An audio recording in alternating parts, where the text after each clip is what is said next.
Hey, we're recording, we're live streaming.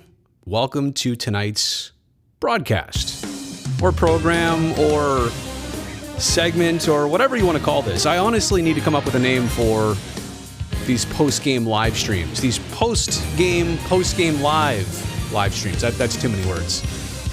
I do the post-game show, I come upstairs, I do this live stream. We talk even more about a Sharks game. And tonight, a 2-1 overtime win against all odds. I mean, honestly, there's no better way to state what happened tonight. Against all odds, the Sharks get this victory.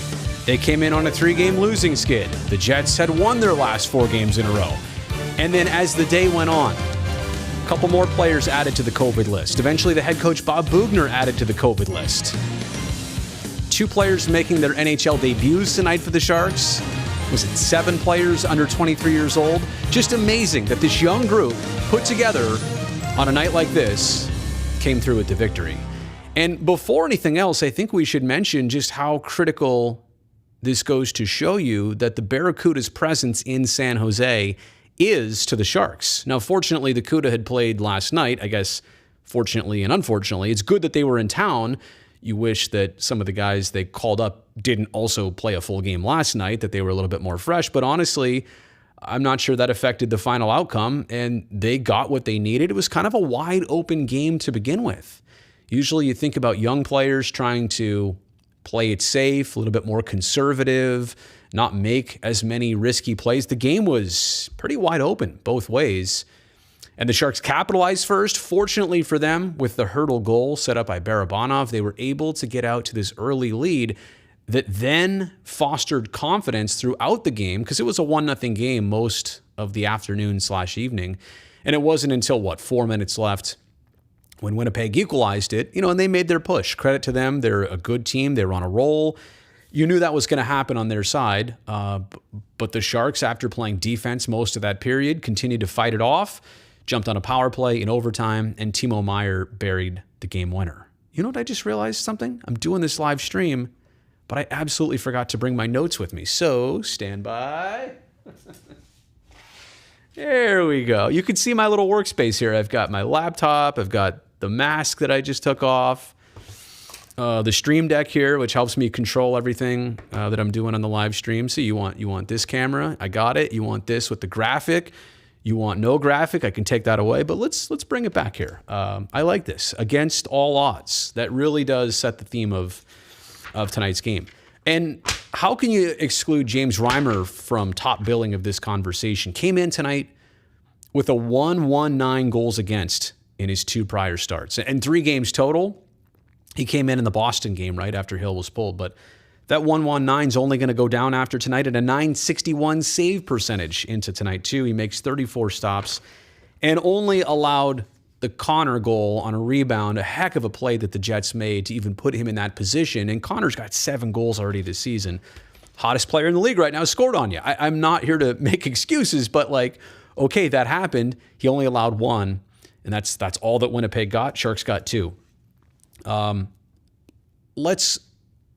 much as I could sit here and talk about the game and what a statement it was, and the Sharks needed this, especially after losing 3 in a row.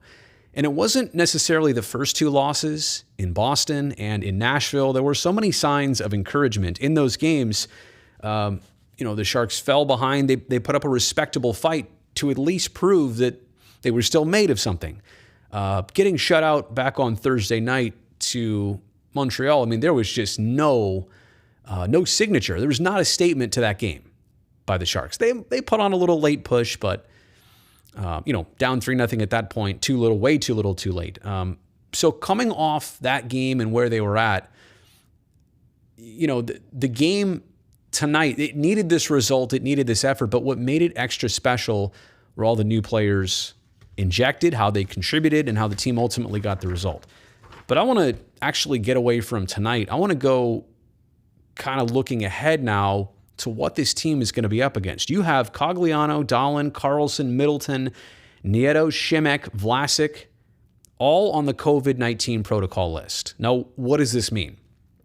Some of them might have tested positive for COVID. Some of them might have had inconclusive tests that could not have been resolved by the start of the game tonight. And some of them simply could have been put on this list because of known exposure to somebody else who tested positive. I'm not, the inside track on this, but I want to pass along that all players on the roster are vaccinated. I know fans out there say, well, how does this happen? Like, I thought this was a thing of the past. I mean, being vaccinated does not stop you from catching COVID. It certainly limits that possibility, but you're talking about players in close quarters, traveling to different cities where precautions are not necessarily entirely taken. And I don't want to point the finger at anybody here. I'm just saying this is part of the world and the life that we all live in right now. So it happens. And I think the list of names here that you see, and by the way, Logan Couture missed tonight's game with an illness that was not COVID-19 related. He did not test positive. And that I think also says something. How often does Logan Couture ever miss anything? Goes to show you, he really was not feeling well. But the point here is that you had all those players missing tonight, and they could all easily miss Tuesday's game. The next game after that, they could be out until next Saturday. You just don't know at this point how much the Sharks are going to be set back by this. I'm going to state that up front, but I'm going to also state you how I really feel about this, and that is simply, I'm thinking about the Sharks players' families. I'm thinking about everybody they come into contact with right now, people isolating from each other and trying to make sure that they keep their kids safe. I mean, this is always such a messy situation for the individuals that it affects. I think too often it's become commonplace. Okay, they get sick, they isolate, they get better, we move on. And generally, and fortunately, that does seems like the way that it works. But I'm here to tell you, I'm feeling right now for everybody and their family who is going through this, who didn't want to sit out tonight's game, who got the news today in shock. And then as more tests and more results came out, they realized that this was not a tiny little isolated problem, that, like a third of your lineup tonight was out, staying home, and staying away, quite honest. Also, what does it mean for, players who are going to have to miss 7 to 10 plus days? That's a huge setback. You can't even skate. You can't come to the rink. You can't be around the team at all. And I'm talking here players. How about for John McClain to come in tonight and be the Sharks head coach? Bob Boughner could not participate. And we were told he tested positive. That was the report. So that may certainly mean that, he's not one of those fortunate ones where you can take a couple tests and it was a close contact thing or it was an inconclusive test. I mean, the Sharks should be without their head coach for a while. They were lucky last year to not really have too many issues. I remember when Hertl tested positive. I also feel like, was it a couple Las Vegas games where maybe their players tested positive? Everything in 56 games got completed last year. There were some reschedulings, and fortunately for players, it didn't really present itself as it has here tonight and right now. But I am a bit concerned, about what happens next for this group. Is the spread as wide as it's going to be? Are they past it? Ultimately, that remains to be seen, but let's certainly hope that's the case. I just think looking back at tonight, the magnitude of the win can't be stated enough. This is one of those turning points that gets carried on for a couple more games. Now, the other difficult part about it is you have all these young players that were able to come in on a moment's notice tonight, make an impact. Santeri Hatakot, to name one of them, and I also really like to see the debut of Ryan Merkley. But now the problem and the challenge is, if you're going to be needed over and over again, you've got to repeat those efforts. And so this probably wasn't just a one-time thing. It's an opportunity. Don't get me wrong. For them, that's the way they view it. But it's an opportunity where there's not margin for error and trial and time. Like, this team is trying to right the ship right now, and they're going to need the final results more than anything else. How about the duel, if you want to call it that, between Reimer and Adin Hill? I mean, clearly this team wants Adin Hill to take the reins, to get the lion's share of starts, to be the guy for the future. I mean, I don't think there's any question or doubt about that. but Reimer's numbers and Reimer's results this year, and another night where the opponent gets just one off him. I think at some point, you know what you want to do ultimately, and the Sharks are going to get Adin Hill plenty of starts this year. They still like him. This is not a statement on Adin Hill. This is a statement on James Reimer. If you're going to come in and start playing like this at the beginning of the year, why wouldn't you ride that for a little bit? It goes against your plans maybe and your initial intentions, but I think this is a modification the Sharks would be happy to make in that way. Timo Meier was the third star tonight. I thought he should have been the second star, maybe even the first star. Had an assist on the hurdle goal and then scored the game winner on the right faceoff dot, one-timed it on the power play. Timo Ovechkin is the phrase we used on postgame. But the bigger picture with Timo now is 8 games, and he didn't score last game for the first time this season. He scored in 7 of the 8 games so far. Same Timo Meier who played in every preseason game, maybe a message by the coaching staff. They were looking for more from him. Clearly, he's delivering this season. Love to see it. I was also going to put Couture and Carlson in that same category. Players that were looking for respective bounce backs this season, and all 3 of those guys have delivered in some respect along the way. As I do this live here, it's kind of weird. I'm looking at the view count, and I'm not obsessing over it, but surprisingly low. Like uncharacteristically low, like crazy low. And I would normally offer this opportunity for questions and comments, but I think something is going wrong here with the algorithm, or is the stream having issues? It's just very weird right now. I don't even see, are you serious, a single comment yet. Well, I'll continue with a couple more thoughts and then see where we land. A weird schedule, no doubt, that the Sharks have already played Montreal twice. They've already played the Jets twice. They don't even face a Pacific Division opponent team until November 9th, Calgary Flames, and then not again until December 7th, the same Calgary Flames. These are weird games. These are teams that you're not going to see a lot of. What ultimately is going to be important this season is how the Sharks do against their division. And we haven't even got there yet. And by the time we do get there, I think we're going to have a pretty good grasp on who these Sharks are. Yeah, look, Kevin, I see you in the chat here. Kev, Mac Attack. Who knows? Yeah, I'm just glad to see a comment like, this is actually working. Is there anybody else out there? Is this thing on? Wait a second. Is this thing on? Hello? You didn't know I do that, did you? All right, I can't even hear myself when I do that. It's too echoey. Kevin's still there. Kevin says, hey, yeah, I got you. Oh, there we go. See? Now we're starting to get the comments rolling in here. Frank says that, Shemek should be benched in favor of Hadaka. Again, I love seeing players make an early statement, have a nice debut game. The question is, what are you capable of over and over and over again? And Santeri Hadaka, I know Brett Hedican, from what he has seen about him individually, he's hot on him. So when he is, that tells me something. Hetty knows what he's looking for. But it's just a matter of, you want to trust these young players. And at this point, they may have no choice to do that. But you're also hoping that they can produce over and over again and kind of make that statement. Hello, Rita. Thank you for being here. Kev Mac Attack. You love Reimer so far. Well, it's weird because I feel like, it was 5 years since we saw him last in teal. I feel like he's never left, but he obviously did.